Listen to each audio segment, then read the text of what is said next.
a niche is a specific segment of the market that you target with your products. When you know your niche, you can streamline your product offering and make it easier to manage inventory, production, manage your sales, your postage costs.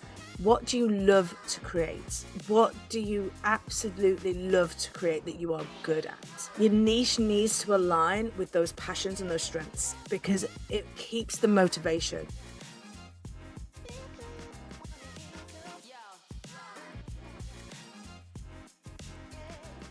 Hey everyone, and welcome to the Motivated Creative Podcast.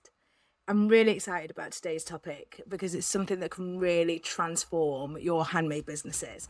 Today, we're going to be talking all about crafting your niche, boosting sales, and getting growth. We're going to dive into developing a niche and why it's so important to retail, how having a precise niche can not only boost your sales, but also quicken the growth rate of your handmade business. So if you're just starting out and you're wanting to get quick sales in and you're wanting to grow quite quickly, or if you've even been in the game a while and want to get that push in your business to get to the next level, this is going to be the podcast for you. So let's jump right in. First things first, let's talk about what exactly niche is. I'm guessing you've all heard it. It's really annoying. It's one of those cliche terms that everyone talks about, but you never really know what it is. So in simple terms, a niche is a specific segment of the market that you target with your products. So it's something that you can focus on, and it's focusing on a particular type of customer and a specific product category. And it's a way of carving out your own little corner of the vast marketplace. As a handmade business, it is so important to have a niche. There are so many of us out there that are making so many amazing products, and having a niche gives you your own section of that handmade world that you can focus on.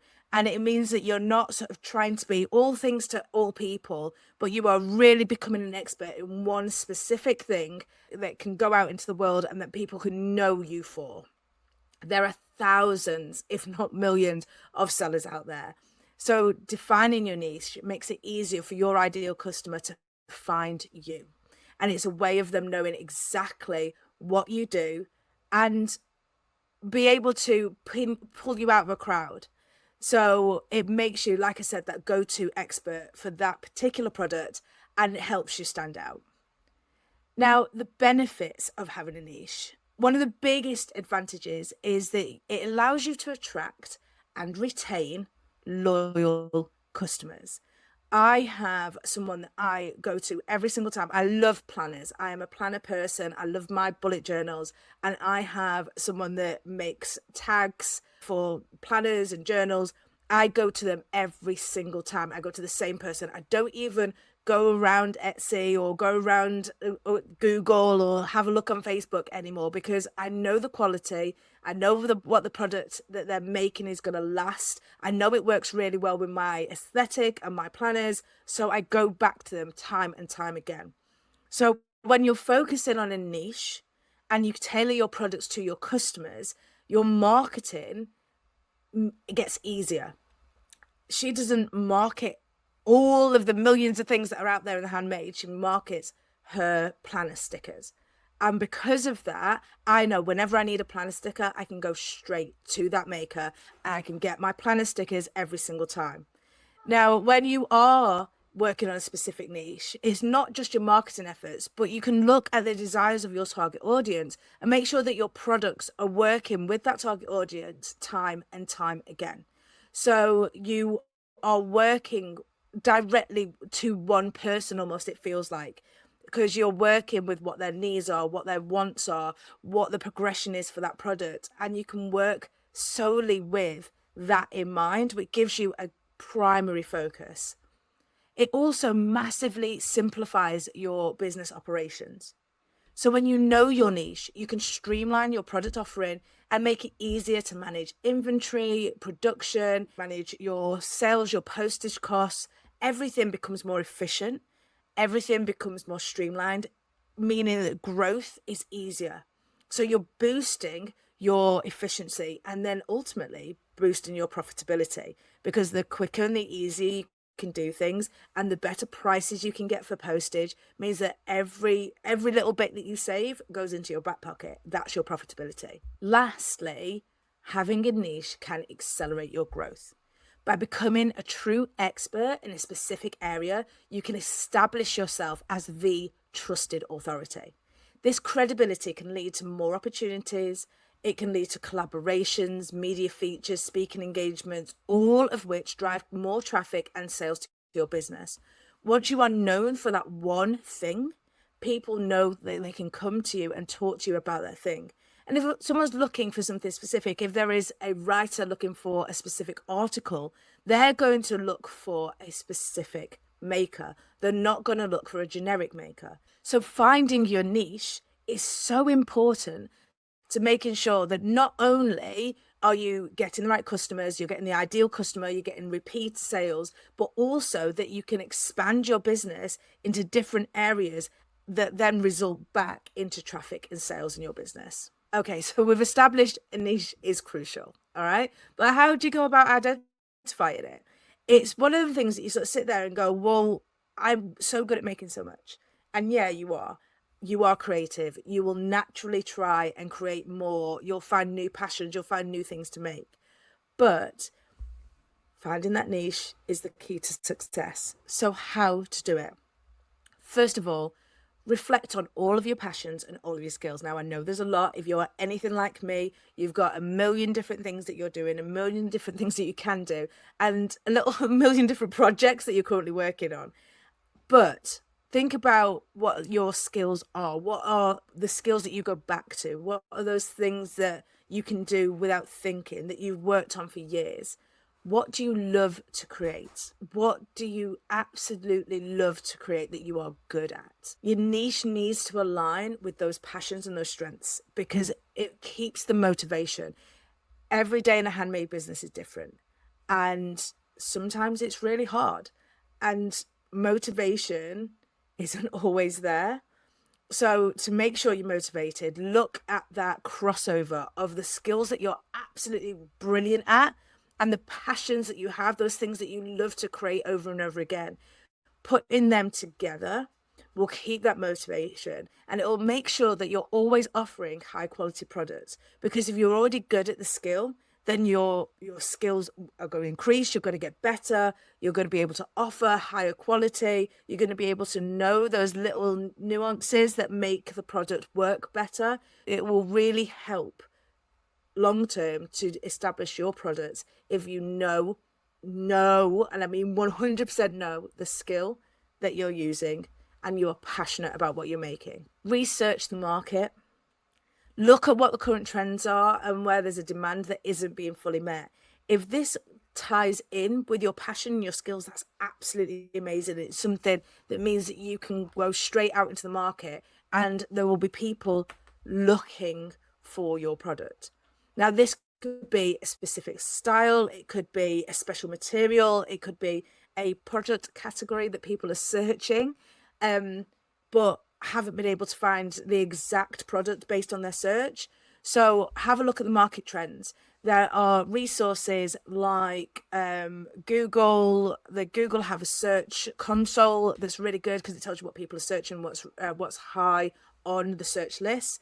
Etsy also have a few different plugins that work to show you the searches and what people are looking for. So research the market. Once you've done that and you've got an idea of what you want to make, identify who your target audience is. Who are the people that are going to be most likely to buy your products? Now, when you're considering them, think not just about, if it's a baby product, it's going to be mums. If it's a jewelry product, it could be women, or it could be men buying for women. They're the simple parts of that.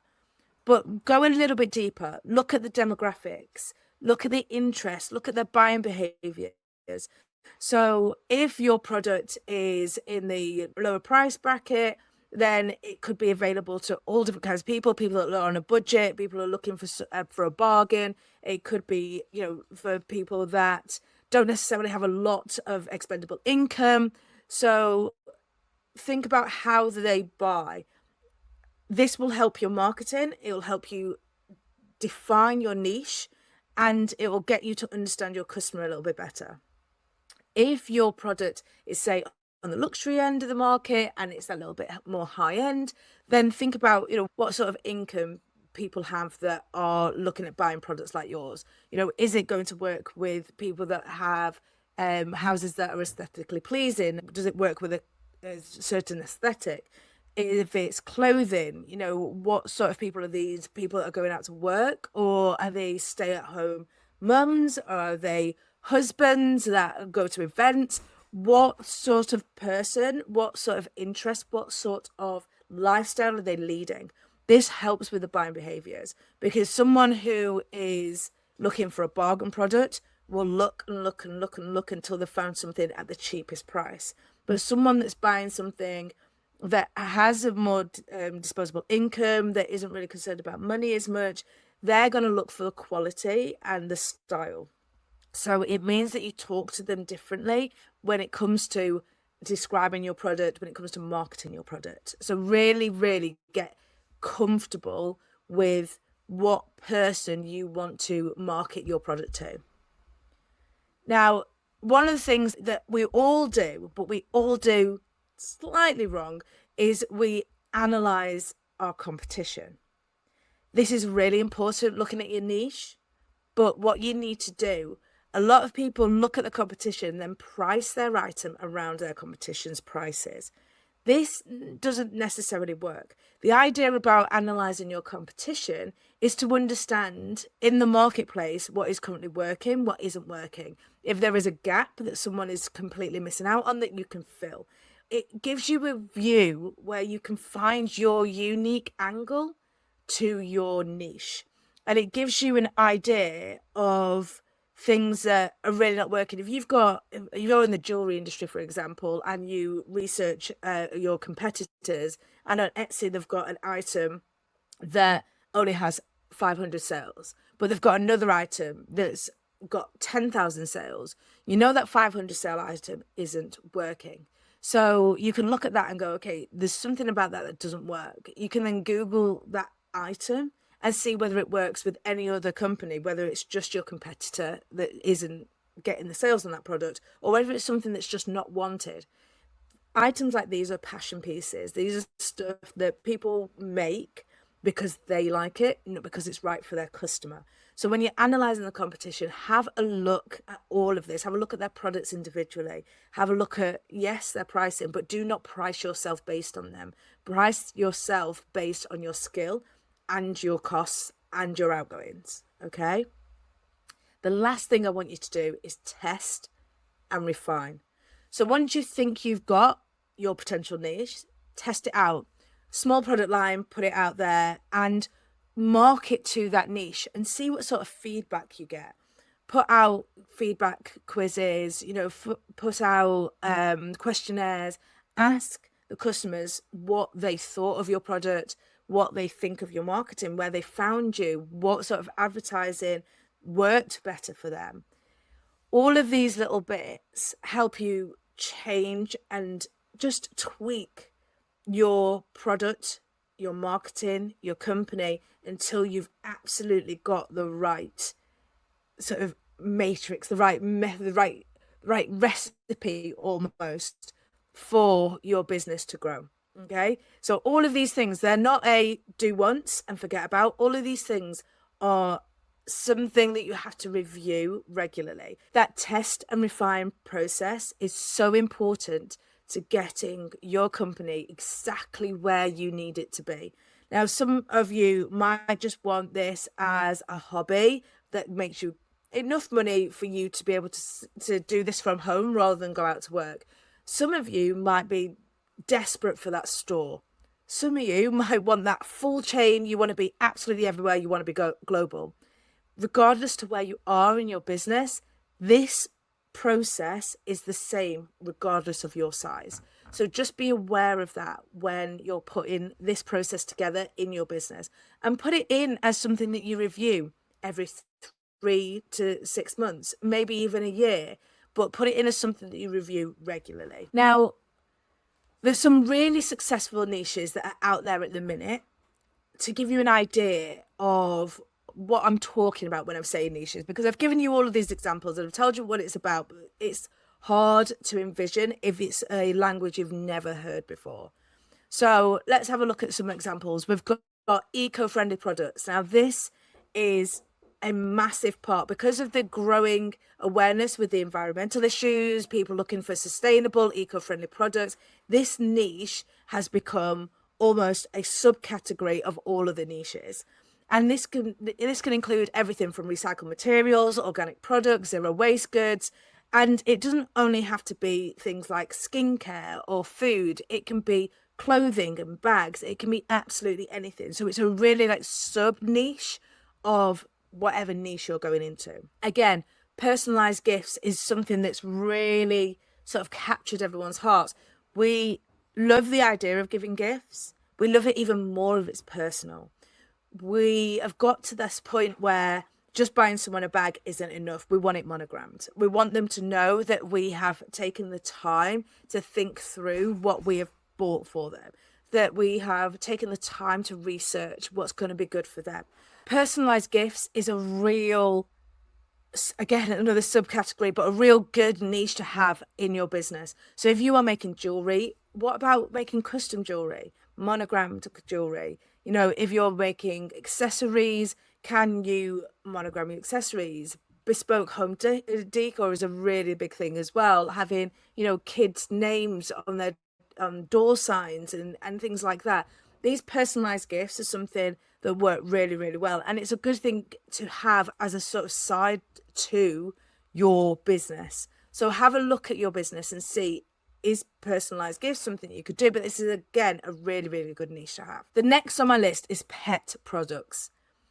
Now, I don't know whether it's the millennial in me. I don't know what it is. But if I find something cute for my pup, I am buying it. And this seems to be a massive trend. Whereas pets used to be just like an accessory for people, it's now become that we accessorize our pets, which is absolutely fantastic. I will always look for something with his name on it. He has his own stocking for Christmas. Like, our furry friends are it. And for a lot of people, millennial generation down, they're choosing not to have children, but they are getting pets instead. So dogs, cats, all the furry friends, all the main furry friends, these niches are just blowing everything out the water. It's amazing the growth that the pet product industry has had recently. And this is everything from handmade pet toys, pet accessories, you know, organic food, handmade treats. Like, this is getting to be one of the biggest growth industries I have seen in a long time. So, you know, these sort of niches, when you're looking at these niches, you can see where they've grown. You can see how prevalent they are in our day-to-day life. And this is why finding a niche is really important and really honing in on that niche. For example, if you are in the pet product industry, knowing where your customers are going to find you, knowing what type of customer you're going to have, knowing that most of us are going to be millennials that have decided, you know, we're not going to invest in random things, but we are going to buy our pet his own Starbucks mug. You know, all of this sort of stuff, knowing that about them and really getting into their mindset of why they're doing that, what's interesting about it. Again, with the personalized gifts, why are we going more towards the personalized gifts? What do people feel? What do people think about the personalized gifts? And why they're choosing that. Each of these niches have a dedicated customer base. And it allows you to stand out by offering something unique and offering something that you can really target when it comes to talking to people. Identifying the niche is just the beginning. Once you know your niche, then you have to look at your branding, your marketing, and everything that goes to that to make sure it reflects that niche 100%. If you look at the pet product industry, a lot of the colours of the branding are deep greens, they're browns, they're beige. It's getting in that natural feeling when we think about pets, especially when we think about pets like dogs. You know, we're thinking about the great outdoors, we're thinking about going for walks, we're thinking about all that sort of stuff. So When you have decided on your niche, go back and review your brand identity. Now, you'll hear me say this a million times, but your brand identity is not just your logo. Let me repeat that. Your brand identity is not just your logo. Your brand identity is the feeling that customers get from every piece of marketing that you put out there. So whether that's your logo, your website, whether it's a flyer, whether it's an Instagram post, whether it's an article for a newspaper, whatever it is, your packaging, all of it, absolutely everything puts together your brand identity. So when you're thinking about your niche, think about everything from your tissue paper that you use to wrap your product, all the way through to the website, all the way through to any blogs or articles that you are putting out. Think of everything. What sort of language are you using?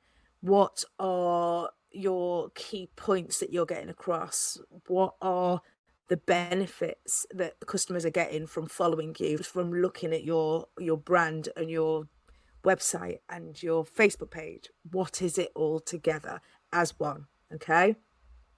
Obviously, social media is amazing for getting yourself out there, but have a look at everything else as well. Have a look at the SEO on your website. Have a look at how you present yourselves at events and markets. Work on building an email list so you can stay in touch with people regularly. All of these points put together is what gives your brand identity. So when you find your niche and you establish your customer and you are really 100% committed to the people that you are going to be marketing to and that you are advertising to, the people that you are serving in your business, once you've got all that, review your brand identity and just see whether your brand identity will resonate with them and encourage sales. All of this together will give you the growth that you need to get your business to the next stage. Wow. Okay, so that is a lot.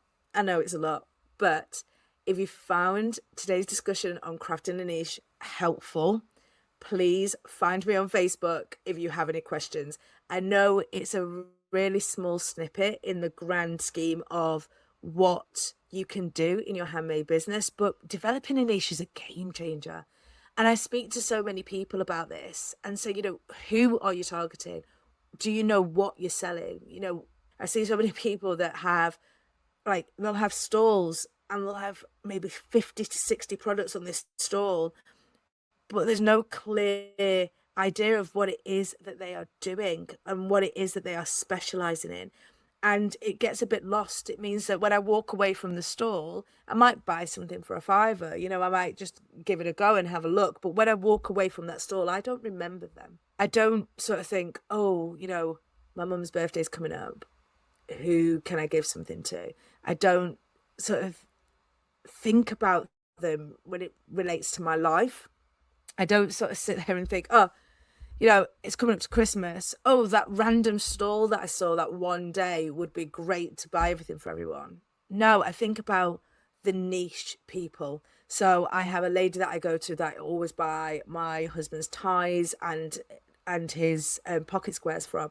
She does it in Liberty fabric. They're absolutely amazing. Everywhere he goes, he gets compliments on them. The quality is just out of this world. And with every parcel that I get a little note saying, thank you so much for ordering. It's always, the parcels are so beautiful as well. So when they come through my door, I'm excited to have them. She's the person I think about when it comes to my husband's birthday, when it comes to our anniversary, when he's going away on business and it's a big event, it's a big, deal that he's working on or whatever. She's the person I think about because I know exactly what I'm getting from her. Unfortunately, the lady that does ties and key rings and neckerchiefs and dog bandanas and pillowcases, I don't think about her.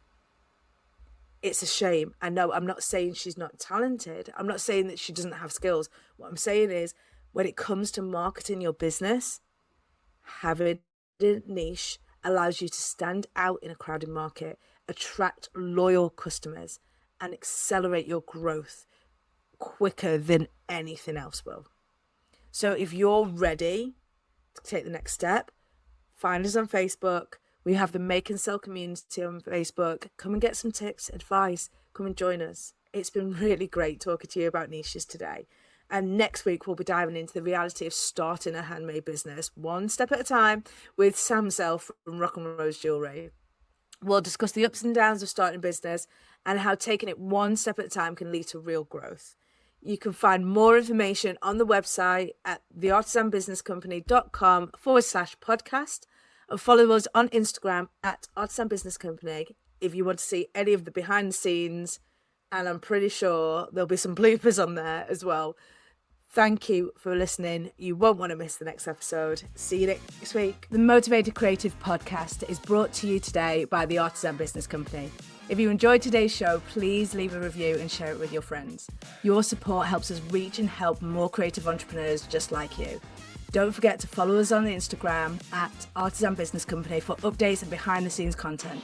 Until next time, keep creating and stay motivated.